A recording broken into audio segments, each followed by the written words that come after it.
I took a trip to Paris to celebrate my 25th wedding anniversary with my husband. He was along, I'm happy to say. Although, you know, I probably would have gone without him if he had said he wasn't going to go, because, you know, I thought we needed to celebrate. It's not the sort of thing we normally do. I mean, it's not like we just fly off to Paris every day. I had never been there before, so this was quite an experience. The first poem in this series I'm going to read is called Cupid and Psyche in the City of Light. It's based on a Greek myth, but you don't really need to know very much about the myth, fortunately. It's all in the epigraph. Psyche wandered the earth, searching for her lost husband. She didn't know where Cupid lay, wounded by his love for her.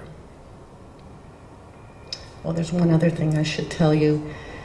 The movie Charade, I don't know how many of you are old enough to know that movie, with Cary Grant and Audrey Hepburn, set in Paris. Anyway, there's a reference to it here, so I didn't want you to be really like, what's Audrey doing in this poem?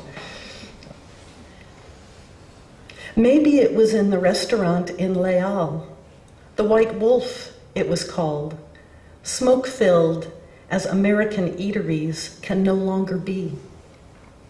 Or was it in the bistro beside Saint Eustache, where we went jet-lagged for French onion soup because Audrey Hepburn once ordered that in a late-night rendezvous called Charade?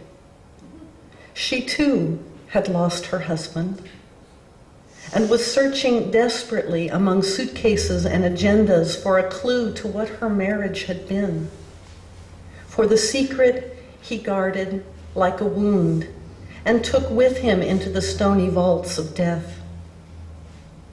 It might have been there, or on the boat on the river we saw them, drinking and swallowing each other, kissing and nibbling, the lovers we were not, had not been for how long? Like her, once I fell into a kind of darkness, a long series of trials, making my way by feel or fear. And you too fled, wounded by something I knew about you and which it hurt you to be loved for. Which part of the story was I living then? Were you? It was Paris, the reflection of itself like a heart on fire. And across the smoky restaurant again and again we caught reflections of ourselves in a time when our bodies loved each other.